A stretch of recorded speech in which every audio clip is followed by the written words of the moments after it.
Good evening, everyone, and welcome to the Passionate Professional series. My name is Tunde Kukoyi, and this is the Passion and Purpose Hub. And this is the channel where we share useful knowledge to help you maximize your passions and your purpose so you enjoy not just success, but also fulfillment in your personal and your professional lives. Now, our guest for today is here already. She's already in the studio and she's ready to add value to us. But just before I go ahead to introduce our guest, I'll just talk about the Passionate Professional series briefly.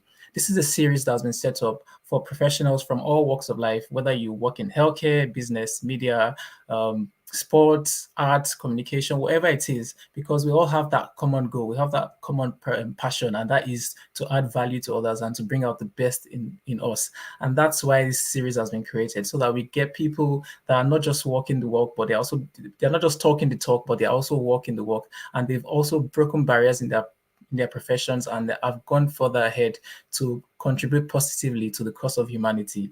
And that is why this series has been set up, and it goes on every last Sunday of the month. So make sure you set your timers, your calendars, clear your schedules, because this show will carry on for the next foreseeable future. So just make sure that you set that time free so you can attend, you can be inspired, you can learn, and you can be motivated.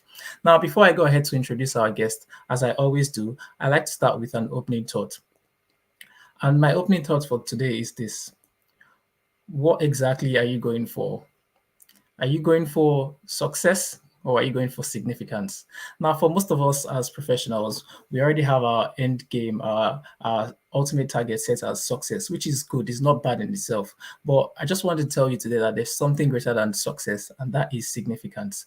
Now, what is success? Success has different definitions to many people. For some of us, it might be that fancy retirement we've been thinking about, or that lovely house, or it might be just reaching the peak of your career, which is not bad.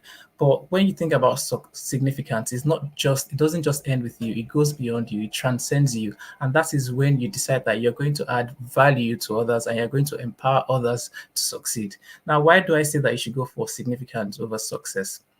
If you go for success, it might last for a lifetime. And to be honest, if you look at a lot of people that are successful, it doesn't guarantee them happiness and fulfillment. But I can tell you that if you go for significance instead, it will guarantee you a lifetime of happiness and fulfillment, and it may last several lifetimes. And that is why Nobel laureate Albert Schweitzer said that, I don't know your destiny, but this one thing I know: the ones that are going to be really happy amongst you are the ones that have sought and have found ways to serve others. Now, I'm going to go ahead to introduce our guest for today. And that's what we do with the Passionate Professional series. We look for people who don't just stop at success. They're people that go the extra mile and go and live lives of significance. And I'm going to go ahead to introduce our guest for today. Our guest for today is none other than Mrs. Adebola Adelaja-Idowu. Now, I'm just going to read a bio very quickly for all of us that are watching live. And if you are listening to this or you're watching the replay, you see as well.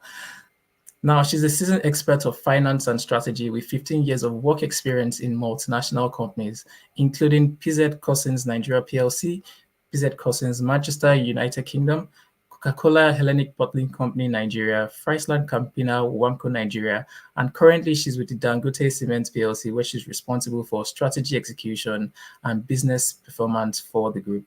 She's a Harvard Business School trained strategy expert. She's a US licensed neuro-linguistic programming practitioner, and she's a coach. She's a fellow of the Association of Chartered Certified Accountants, and she holds a Bachelor of Science in Accounting, a diploma in marketing, and she's a member of the Business School Netherlands community.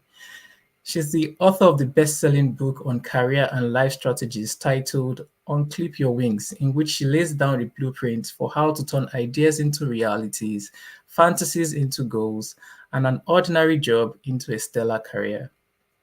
She's also the founder of Goal Digger, which is a professional network focused on improving the quality of life and thinking of individuals, steering them towards a higher level of career and business accomplishments through trainings, knowledge sharing sessions, workshops, coaching, and mentoring. Our constitution is built on integrity, resilience, a can-do attitude, and a strong owner's mindset. She's an avid reader of autobiographies, leadership, and management books. She's married with 4 boys, whom she fondly calls the generals. So, ladies and gentlemen, I can't find out now. I can find out. Please welcome with me as I join me as I welcome to the virtual stage, Mrs. Adebola Adelaja-Idowu. Thank you. Thank you, Hello. Cindy. For a moment, Hello, I can thought I'd you lost hear you, but me? I found you. Yes, yes, No, I no, can hear I'm you still very here. clearly. I'm still here. Thank you. Thank you for having me. Thank you How are for you reading doing my today? profile. I almost felt, what is it talking about? But thank you. I know you're very humble, but yes, you have a very remarkable bio, and yeah, it's something Thank to be you. proud about. Thanks. Yes, so that's something I just wanted to say as well. I can see some people already putting some comments on. That's one thing I want to say, that feel free to put comments on. It's an interactive platform. It's not just a two-way conversation between myself and Debola. It's getting everyone involved. Come with your questions, come with your contributions, and I'll be sure to put them on the live stream as well. So I've read that bio, and I mean, bio is like what we all start with. And when someone asks you like, "Who are you?"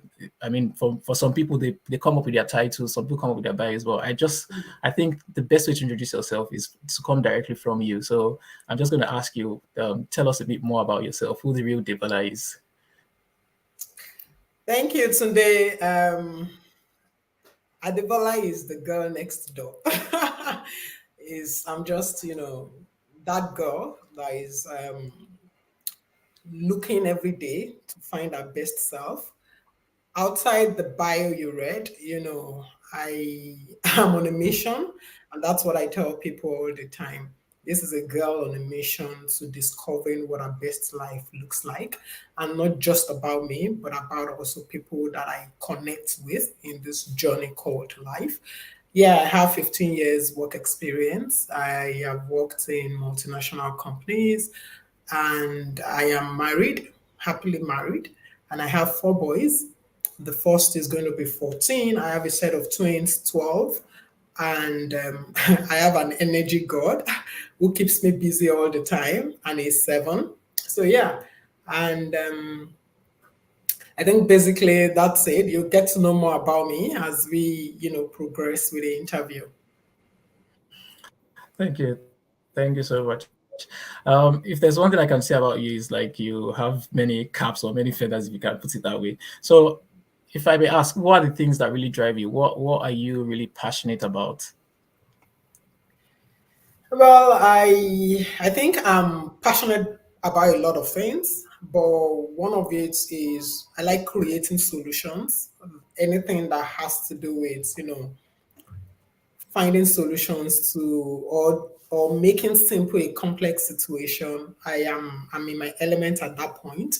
I am passionate about self-development. I'm passionate about development of people, and that's why I mentor, I coach, and I love the feedbacks that I get when people actually transcend where they used to be to being a better version of themselves. So yeah, I'm passionate about that.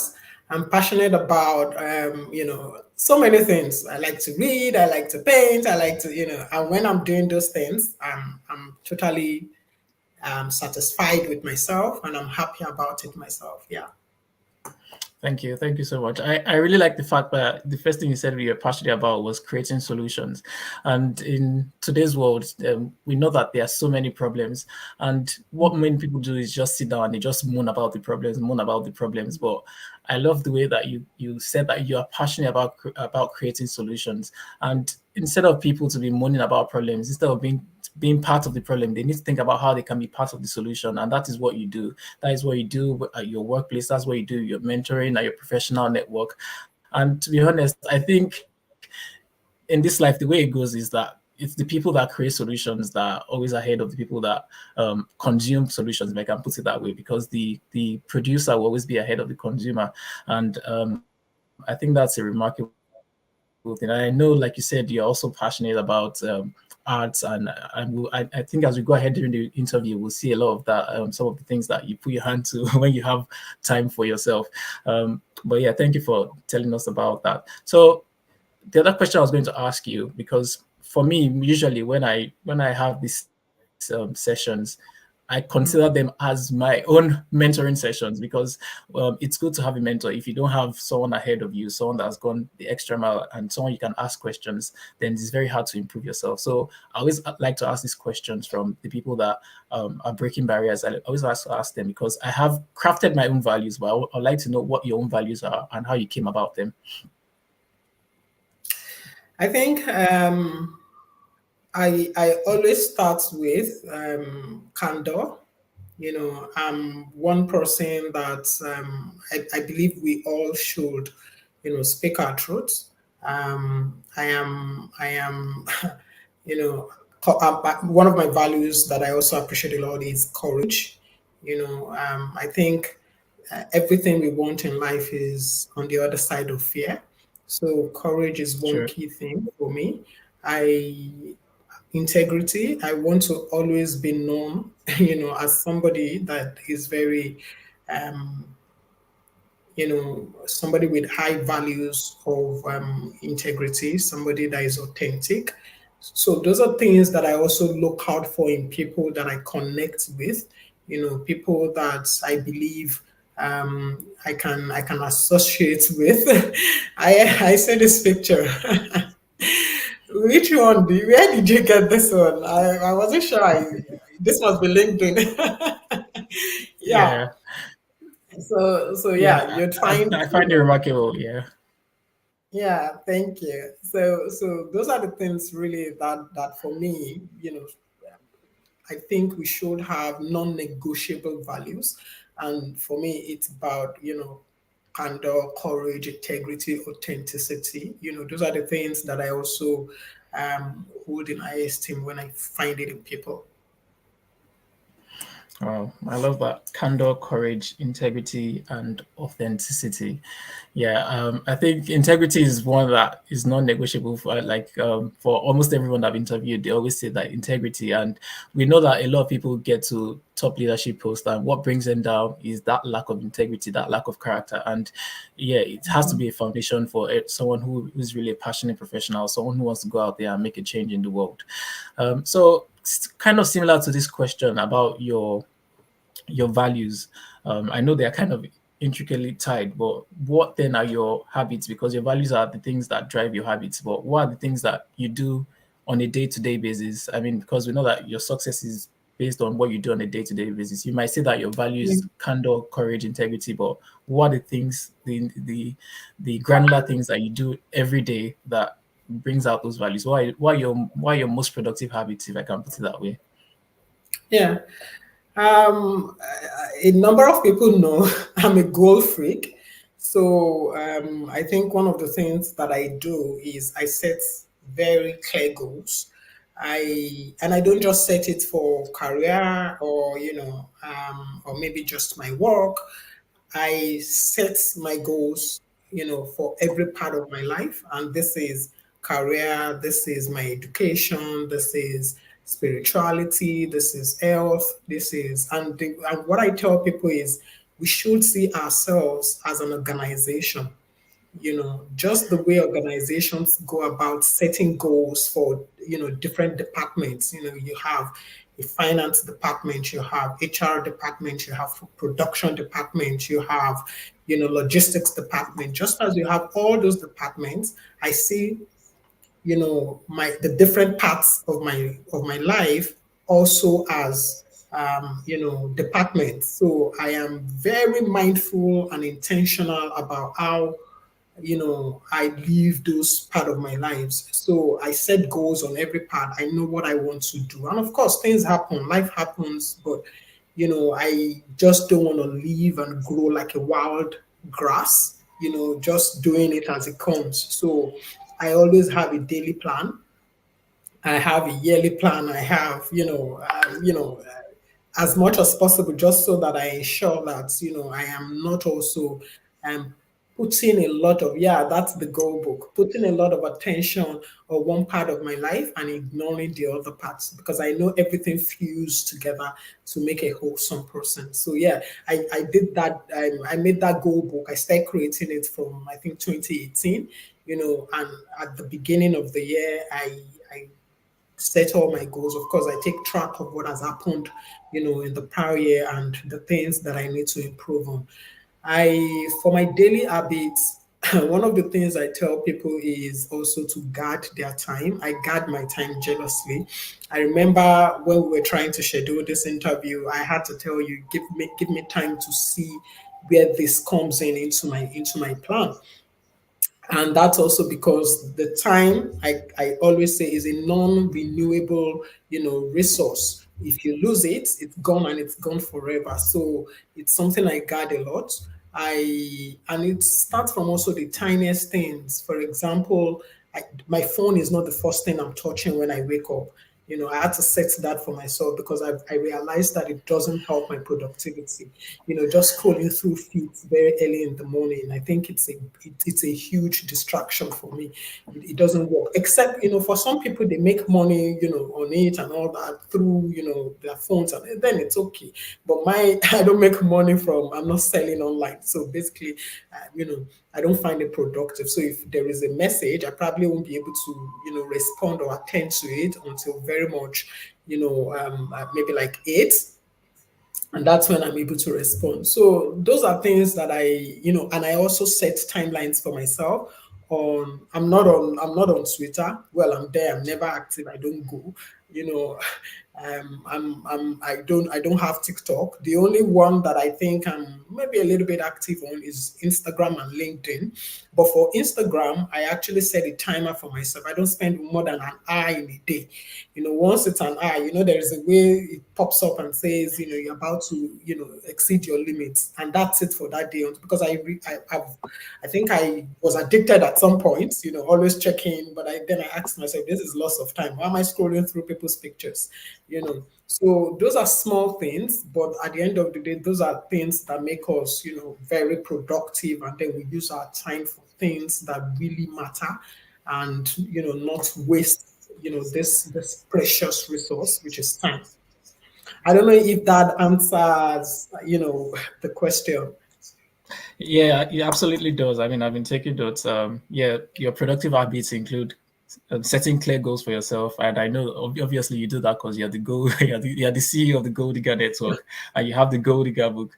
But I also like the way you said see yourself as an organization. And I remember I read a book recently, and it was saying that even though you work with the most prestigious company in the world, whatever, you need to see yourself as self-employed. Everybody needs to see themselves as self-employed. You need to know that you are ultimately responsible for how you use your time. And just like you said, Yeah. it's you guard your time jealously as well as your attention.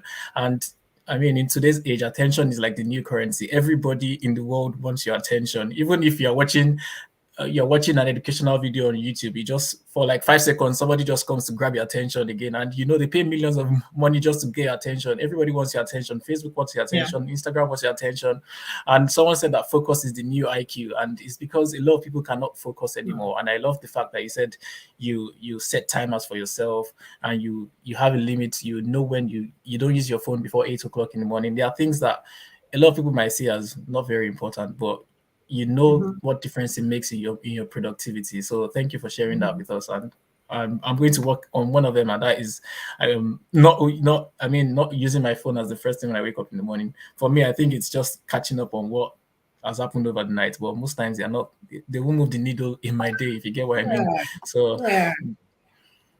so yeah, that's something I've learned, and I'm trying to inculcate as well. I mean, it can wait till 8 o'clock, if you get what I mean. Yeah. So the next question I want to ask you is about, I know you've had several achievements, not just in your corporate life or in with other things that you're doing. So can you just tell us a bit more about some of your biggest or your proudest achievements that you want to share with us? Well, I think the biggest, to be honest, will be outside career, of course, outside, being recognized in my different workplaces. I think it's the Gold Digger Professional Network. I'm most proud that when I started it, I started when I started. I'm so happy about that, and I think really the happiness comes from knowing that people within the community are actually also growing. We're growing together. We are changing jobs, we are getting promoted, we are, basically, doing the things that we really, really want for ourselves. I like when I get messages of, oh, I just changed my job, oh, I have an interview, I aced it, all those gives me a lot of fulfillment. I think the second one I would say is on my book on Clip Your Wings. That's something I'm also very, happy about, and that's also because of the impact, I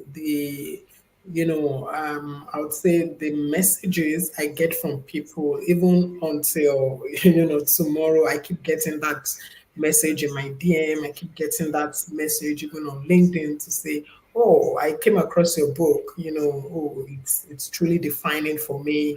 I got a message at the time. Somebody said I read it when I was in a career rut, and it really helped me, guided me on what I need to do. I think for me, that's huge because again, the book will always be there, whether or not I'm still alive.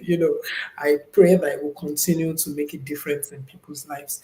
So yeah, if I think back, I think those are my two proudest, achievements. I'm going to ask you a bit more about your book on Clip Your Wings because I really like the title, and Yeah. it kind of makes me feel like we all have wings, and most of us have clipped our wings. So what makes us clip our wings, and then how can we unclip our wings? If I can ask that question. Yes, I think what I tell people is we were naturally born with unclipped wings. We were born with a lot of potentials, ready to fly, ready to succeed. But a lot of things then happen in the way, which is, the society, even the people we relate with. Because of course, if you relate with people with clipped wings, you definitely don't see yourself, going over and above the bar they have set, which is very low. So it could also be in the things we watch or in the news we hear, oh, this person was not able to do it, this person failed, this person, all those things kind of make us, not very enthusiastic about flying. And when you don't use those wings for so long, you just believe you don't have them, naturally clipping them yourselves. So, what Unclip Your Wings is about, because it's a book on life and career strategies, and it's about, how do you then identify why you are in that position you are in. So the book actually started from where are you headed? What is it you want? What is that thing that you desire so much? And then how do you go about achieving it?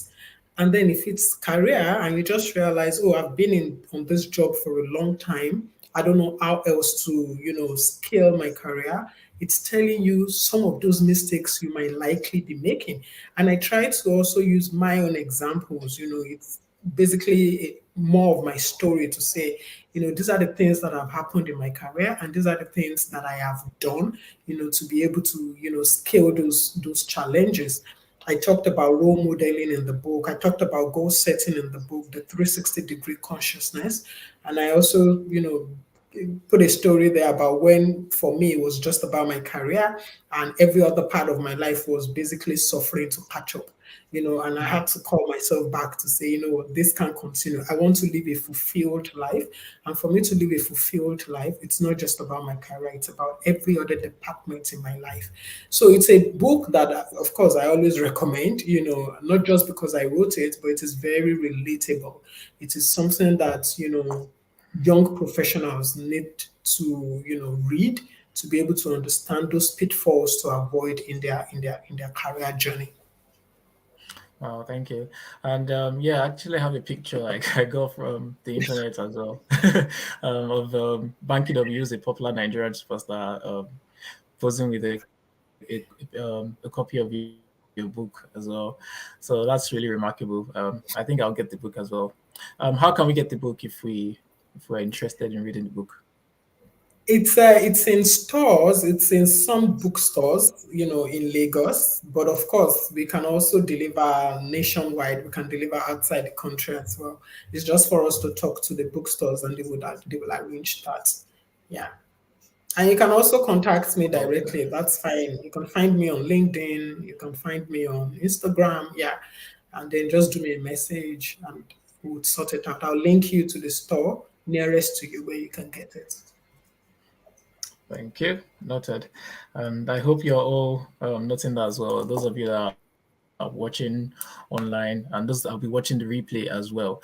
Another thing I like that I talked about is when you're talking about your proudest achievements is the Gold Digger Professional Network.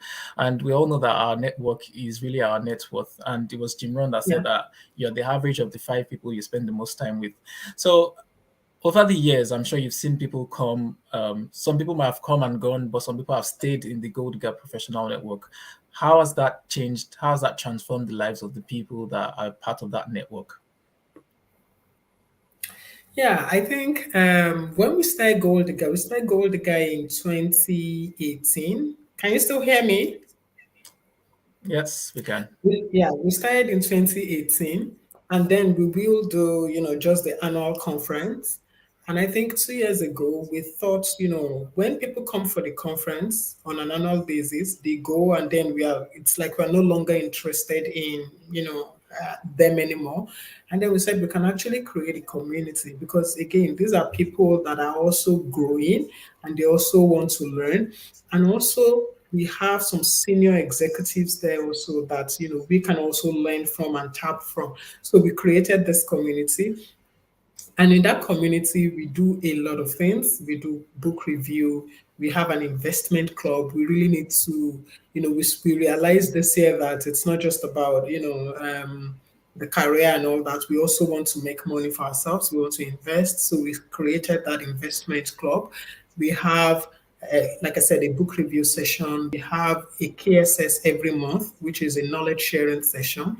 And I always tell the members, if you have an interview, let's do a dry run. Don't just go, for the interview. We can do a dry run for you, such that we ask you those questions that are likely to be asked, depending, of course, on your function. And so these are the things we do for our members. And like I said, it has been great listening to people within us, growing and then always referring also some of the people to the Gold Digger Professional Network. We have a quarterly leadership series as well. We do that every quarter where we bring also a leader in the industry to come and talk to us about how we can continue to, scale and grow our careers. Thank you. Thank you so much. And I know that you have a website as well for the Gold Digger Professional Network. So that's www.golddiggernetwork.ng. Is that correct? Very correct. Yes, Yeah. yes. We just So decided to do that this year. So yeah, and this is just for all. This is for our subscribed members. So in that, when you go to that site, you see, the different options that you can join. You can be a gold member, you can be a platinum member, depending, or a classic member, and then you have access to a lot of our resources. We have uh, basically goal setting platform. We also have a resource center where you can get articles, you can get books. Like I said, is we just started it this year, but we are very hopeful about the number of people that we will bring on board, so that this can become a very rich community, because we have diverse people with different backgrounds there. So we want to always leverage each other's strength, each other's network to continue to grow. thank you. And I know you've been talking about all these achievements. You've been talking about how you've written a book, how you've set up a professional network, how you've risen to the top of the ranks in the corporate world. Well, I know that is what everybody wants to hear about, but I know deep down there are still some times that you've had some challenging times, some difficult times, and we know that life is not always a bed of roses. Is there anyone that really stands out that you like to share? Because sometimes when you talk about your successes, I mean, you kind of like impress everyone, but when you talk about your challenges, then that's the time that you encourage people because they can find common ground. So, is there anyone that you can actually share with us a challenging or a difficult time, especially as a woman in the top ranks of the profession? I mean, tell us about some of your challenging or difficult times. To be honest, sometimes I also don't have it figured out. And I have not gotten to the top of the ranks. I am still on a journey. Sometimes I don't have it all figured out. So there was a time in my career. Of course, this is also taking it away from, this is just, staying on the career, because really my most difficult moment has nothing to do with, my career, you know. But if I want to stay on the career, I think the most difficult was a time in my career where I felt I wasn't growing, and I felt, you know, if I really, when you set goals and then you're a little bit far behind on those goals, you begin to question, am I really that good? Do I really have what it takes? What more can I do for myself? And at that time also, I was having, a little bit of challenges from the home front. I was visiting the hospital, quite often with one of the boys. It was a lot, and I called my coach and I said I needed to talk. A coach has a coach. I call her mother coach. So I told her I needed to talk. So I left my office. Then I was at Ogba. So I left my office. She was on the island. She had a session at that time. So I said, okay, I was gonna come. So I drove after 4. No, well, I went after 4 to go see her. And then I got there and I started talking, and then I started crying. And she allowed me cry and cry. I kept on saying it's really overwhelming. I don't think I'm growing as much as I want. That's the first one. I think even the home front is so demanding. I am having to do so many things. And then she asked me to break it down. What do I do? I said, for example, I have to cook in the morning before leaving, pack their lunch bag, which is really, it never used to be work for me, eh? But everything just, then I didn't have a nanny. So I would do that. Even in between that, sometimes I would have to, leave the office, go back home, take one of my kids to the hospital, then I would come back again, drop him, go back to the office. So it was taking a toll on me, and I cried and cried, and then she asked me some questions. But that's what a coach does. They Yeah. ask you questions that provoke, some thoughts. And then she asked me, "Why do you do all the cooking?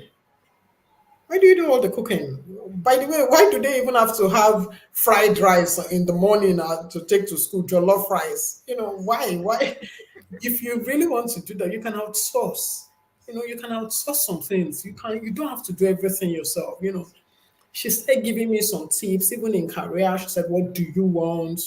Why do you think do you need to get more skills? You need to," and this is the part where I tell people that you need a coach. I remember talking to a guy at a time, and he said, "Oh, all these coaches, he doesn't see the value." I said, "It's because you've not had one. You need a coach, because sometimes you cannot take that journey alone. You need somebody that would basically tell you if what you're doing is actually the right thing to do to move you forward, or you're just basically turning in one point." She clarified so many things for me, and when I was leaving, I felt guilty. I felt like I had dumped all my problems at her feet, because I felt really light.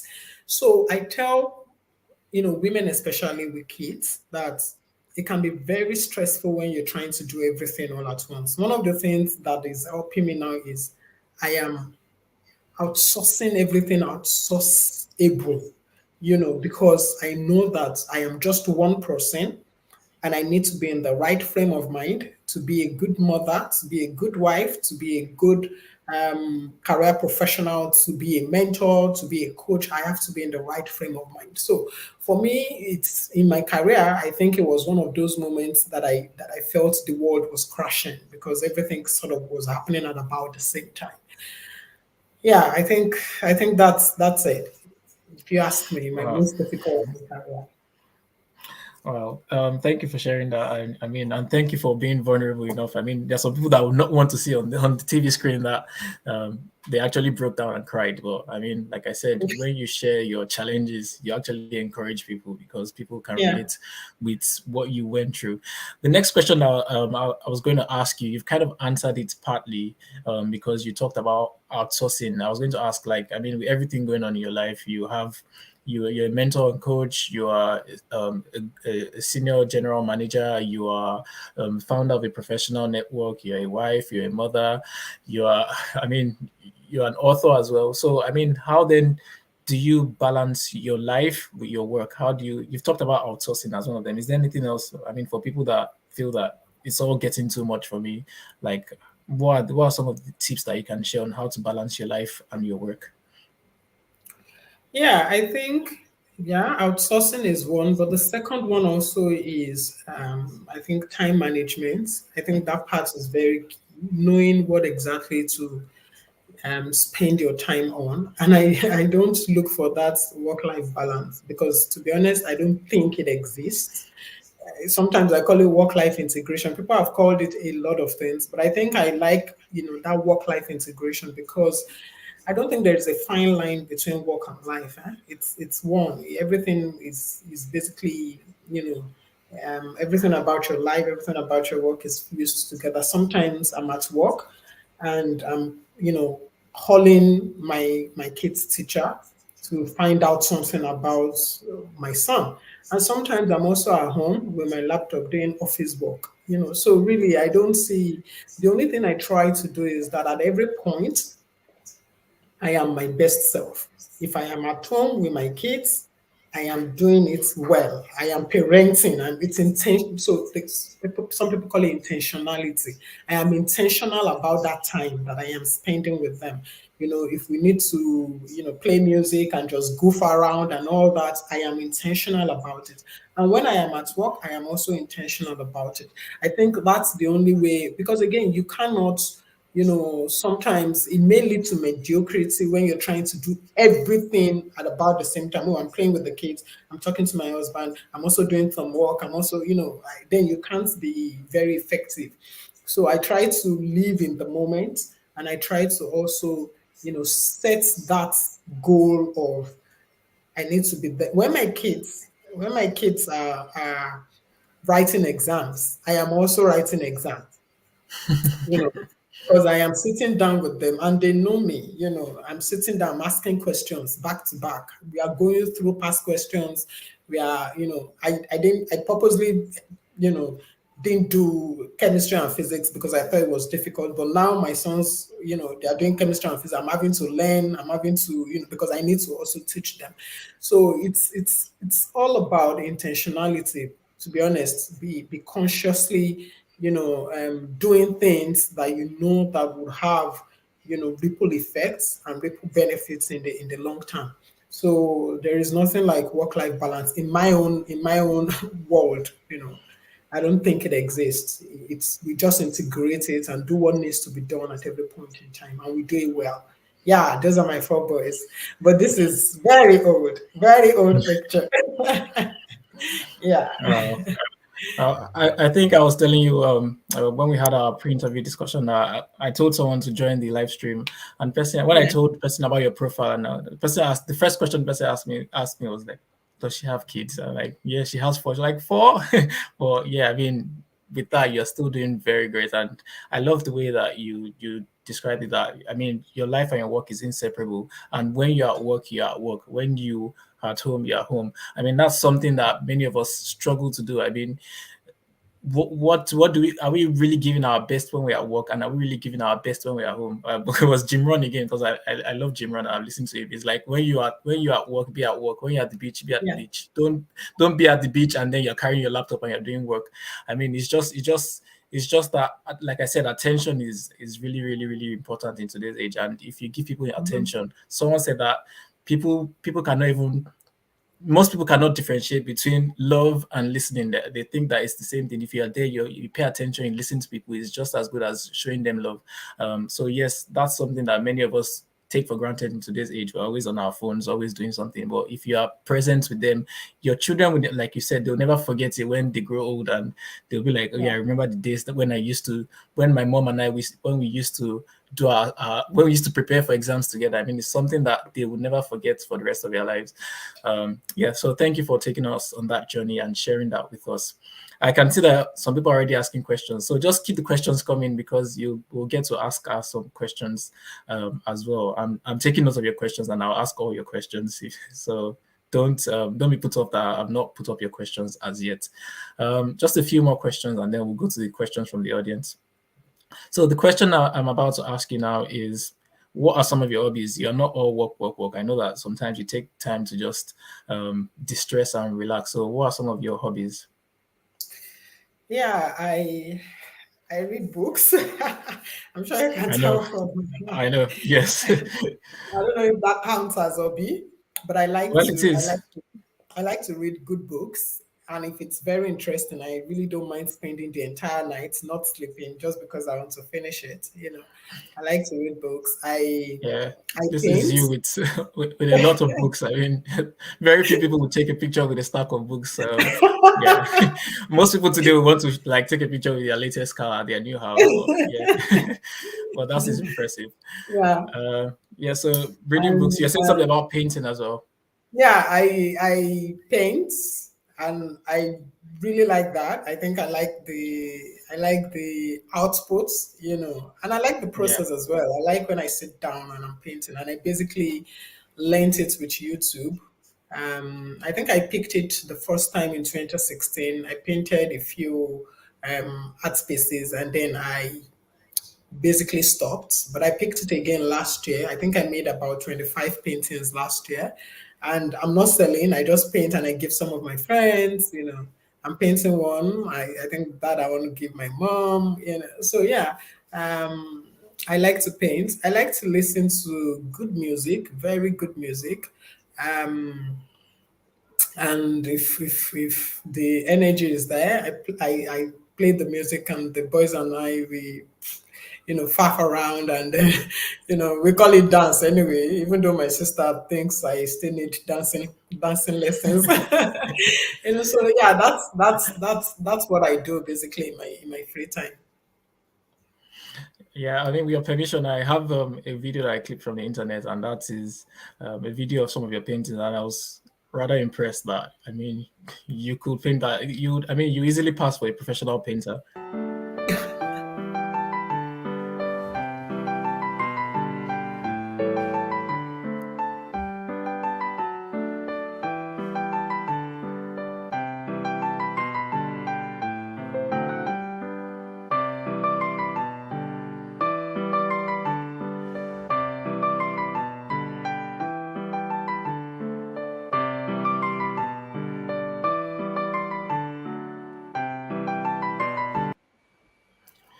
Wow. I mean, even if you said you learned that from YouTube, I don't think I can paint that well, even if I decided to learn.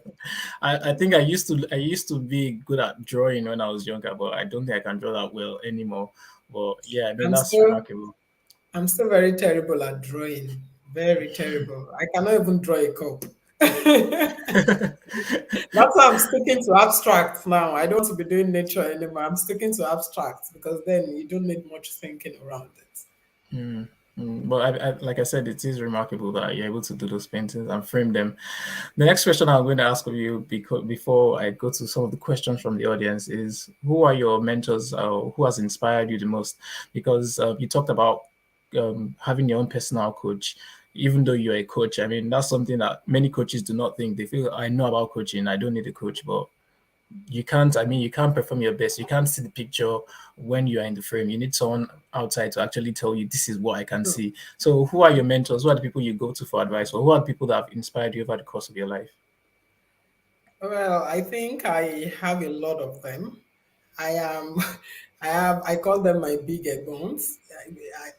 And they are people I've basically worked with, and people that are also very much interested in my growth. So when I have challenges, I go to them and they kind of advise. me on the next step. I have Lolo Akiemi, is with Lafarge. I have Sheoni with AG Leventis. I have my coach, Antonio Ju. I have Rajiv, also my coach. So a number of people. Yeah, this is Lulu, that I basically, run to, and they are always very helpful. They are there to answer all my questions, and they also tell me when I'm relaxing, when the Bola, you should, do something. Yeah, yeah, yeah, you're too relaxed. No, no, no, no, no. They don't let you rest on your laurels, which is very good. And for inspiration, I always say my biggest inspiration is my dad. And this is also because at the time when it started, it didn't have as much opportunities as we have today. And this is something I find very inspiring, that despite having little, he was able to make a lot out of it. So sometimes I look at myself, even with the education and all that, and I still say, there is still a long way to go.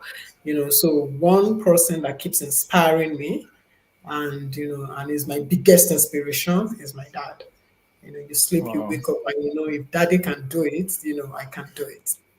Yeah. Wow, wow, that is remarkable, and I'm sure he'll be so proud of you as well. Well, thank you for sharing that. Just because we're slowly running out of time, I'm just going to ask you a couple more questions.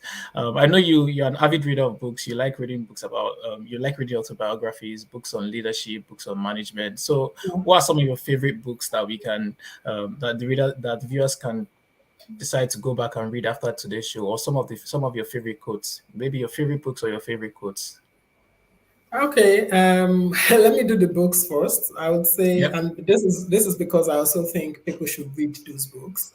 Um, if it's on, I think one of the first books I read is "Awaken the Giants Within" by Anthony Tony Robbins. I think, Robbins. Yeah. yes, he did magic for me. I like everything about Robin Sharma, from the monk who sold his Ferrari. What will people say when you die, or something like that? Yeah. They are Who will very cry good. when you die? Who Yeah. will cry when you die? Yes, Yeah. very good. Robin Sharma, very good book on leadership. I like Conversations with Myself, Nelson Mandela, very good book Hmm. as well. On strategy, maybe you can do The Strategist by Cynthia Montgomery. I think everybody should read that book, to be honest. Whether you are in your mid-level career, or senior level, or junior, you should read The Strategist. For autobiographies, please read Shoe Dog by Phil Knight. It tells you everything about how he started the business. Yeah. It tells you about the brand. And for business books, maybe you should try Winning by Jack Welch. I have a lot of favorite books, to be honest. We could spend the day here. There's another one, Who Says Elephants Can't Dance. That's Hmm. Louis Jessner. I think he talked about General Electric. So they are really good books that you can also maybe find and then read. Yeah, but I believe everybody should read books. The secret of life is hidden in between two covers. How would you say reading these books has changed your life? Immensely, a lot. Sometimes, to be honest with you, sometimes when I do things or I say things, when I get back into my car, I'm like, wow, did I just do that?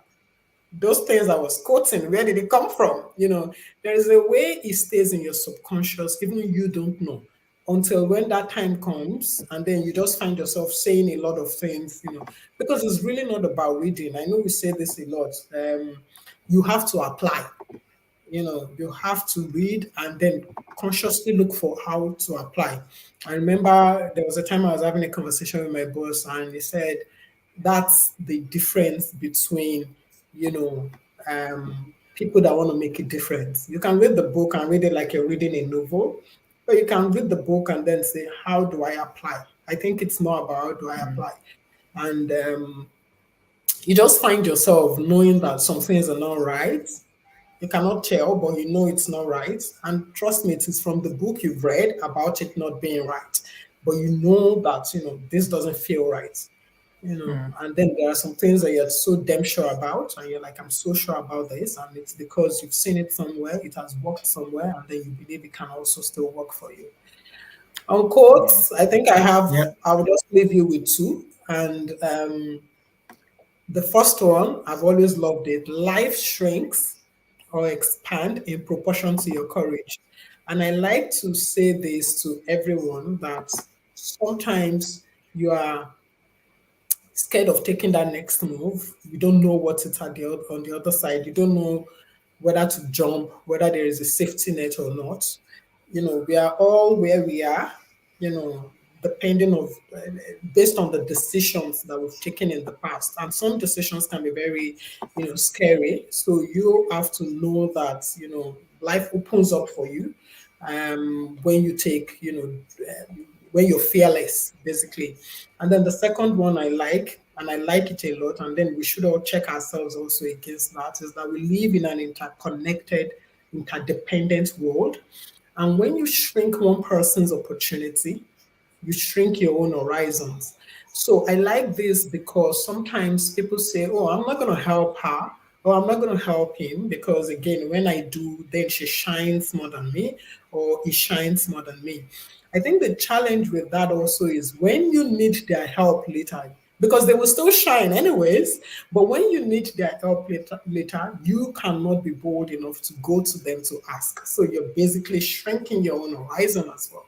So I love these two quotes a lot because I think for life, it's important for us to always be mindful of those two quotes. Wow, thank you. And this kind of leads me on to the next question, and that is, what do you want your legacy to be? I mean, we talked about, like, for example, Robbie Sharma's book, Who Will Cry When You Die? And the way many people that make a difference in the world think is they think, begin with the end in mind. Like, this is what I want to be known for when I leave this world. So if I asked you, like, what do you want your legacy to be? What do you want to be known for? What would you say? I think it's mine is simple. I want people to be able to tell their story in life without not forgetting to mention my name. I want people to say, oh, I was able to get here because, at some point, Debola intervened.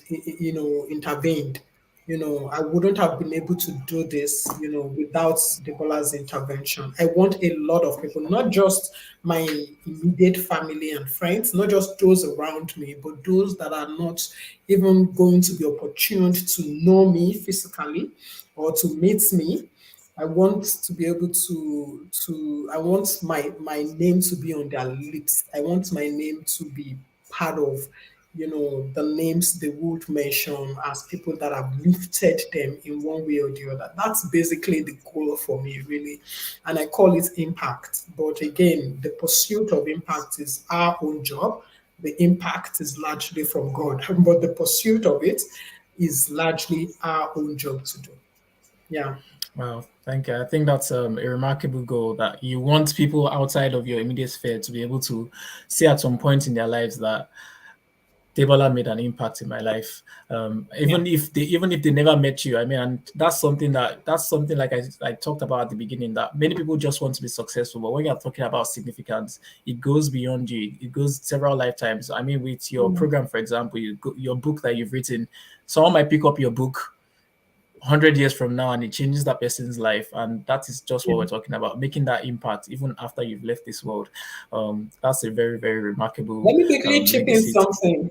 Let me Yeah, chip in sure. something. I know I didn't mention this to you before, but if you have people in your circle, like your passionate professionals, I'm happy to give them goal books that they can use for Wow. the rest of this year to set their goals. I'll do 10. I'll do 10 copies. So if you give me the names, Wow. we will contact them and then we will give it to them. Oh, I think a very good way to do that would be the people that are on the live stream, people that have been commenting. I have their names. I will send their names to you. I think Okay. we've had a couple of people that have been responding, so I'll send the names to you, and yeah, we'll try to get their addresses as well. Thank you so much for that kind gesture. Thank you so much. Okay. Um, the last question I'm going to ask before I move to the questions from the audience is, I mean, a lot of people are probably still at the early stages of their career, and they're just like, I just need advice on how to proceed in this career journey. Do you have any advice? Well, the best way I always ask this question is, what would you tell a 20-year-old version of yourself? Like if you had the opportunity to sit a 20-year-old version of yourself down and give advice to a 20-year-old version of yourself, what would you tell yourself? Seek personal development. It is very important. Personal development. Read books, go for trainings, go for courses, develop yourself. Don't be tired of it. Always have a budget. Set for yourself a budget annually to say this amount of money I am going to invest it in myself. You will never go wrong. Because you see, sometimes organize. I remember at one of our annual workshop, one of the speakers said organizations don't have memory. Organizations don't have memory because if you've been doing very well for some time and then you suddenly stop for some reason, they forget about, oh, she's been doing well. They just tell you, you know what, you have to go. you know. But the only thing that can help you at that time is how much investment you've made in yourself, because then you're basically going to demonstrate to the next company that I have a value to put on the Mm. table. But if you are not gathering up that value, there will be nothing to present. So please, one key thing is develop yourself, guard your time jealously, guard your time. It is a non-renewable resource. It goes and it goes, and that's it. Set goals, it's important. Clarity of goals is very important. Know what you want, and then, if possible, get a coach, look for a mentor. You cannot do it alone. Let's all be real. No one person can do it alone. Even all the big names we know today, they've gotten there with the guidance of some people. So look for a role model, a mentor, and it's very easy. What do you want? Look for somebody on LinkedIn that is already there. You don't even have to contact the person. Just go and see how the person got there, and then you basically just, you know, follow in that step. Yeah, that's what I would tell my 20-year-old self. Wow, that's a lot of wisdom packed into a minute. The things I took away from that: develop yourself. I mean, invest in yourself, invest in your personal development, guard your time jealously, set goals, and get a mentor. Thank you so much. I think we have just a couple of minutes, so I'll just go straight on to the questions from the audience. And you've kind of answered the first question from the audience, and the question was, how can I find a coach, and how can I be sure that the coach suits my path? And you've said something about going on LinkedIn. And is there any other thing you'd like to chip in on that question? I think there are so many coaches. You can also check international coaching federation online. You would see I think it's a network of professionals, coaches. Basically, you will get someone from there. You can talk to. You can also, there is the source coaching. You can Google them. They can assign a coach to you. The source coaching, yeah, something like that. They can assign a coach to you, and you see, it's not even about whether they will be able to meet your expectation. They are experienced, so they already know as you talk, they know. And this one, they are career coaches, and you're looking for career coaches. We have some that are life coaches. We have, but if it's about life for you, look for a life coach. If it's about career, look for executive coaches. So, but look at the Source Coaching Limited. You would definitely find something, and you can also look at International Coaching Federation. You'll find coaches there as well. Thank you. The next question, I think it's just asking that, is your book on Amazon? I don't think it is from what you said, and it says it would be nice to have you on Mm. Amazon. But yeah, I have a book on Amazon, so we can I'll always have work a to it. discussion on how you can get your Yes, book on please. Amazon. Yeah, sure. I Please. I, I can take you I would through that definitely tap process. into that so that I won't Sure, be a no problem. local champion. All right. uh, Thank you. Thank you. the final question, because we have a few more seconds, is your Mhm. one of your secrets is clearly reading books. In this climate, we have distraction by social media. How do you set goals to read good books, and how do you have that discipline? In the next few seconds, if you Mm, can. Yeah, I think we talked about guarding your time. To be honest, you should also be intentional about it. I talked about it. So buy the books first. You know, I was telling, was it you I was telling today that I buy more than I read. But once Yeah. I buy, because I'm an Ijebu girl, once I buy, I must read it. You know, so invest in it first. I think that's where you should start from. Set a target for yourself on social media. You know, if you're not selling on it, if it's just to see what's happening, to be honest, I think you don't need all the time. You know, you don't spend all your time on social media. So you can set a timing for yourself such that after 1 hour, for example, it takes you off it, and don't ignore limits. I know during holidays I ignore limits and then I do more, but try as much as possible. And I also do something for myself. I don't check those things during the day in the office. You have to set that discipline for yourself. You cannot be in the office and then you're checking Instagram. You know, I hardly do it. It has to be something very important. I hardly. But when I am coming back, when I'm in the car, because I'm not driving, then I can check and I can do all that. And I'm also very mindful also, so that Lagos and the risk of holding your phones in traffic. Anyway, so try as much as possible, get good books, look for good books, interesting books. Don't make them too big if you're just starting, because then it becomes tiring. Just small books. Start with The Monk Who Sold His Ferrari. If you are not in the habit of reading and you want to start with The Monk Who Sold His Ferrari, Robin Sharma. It's a very good book.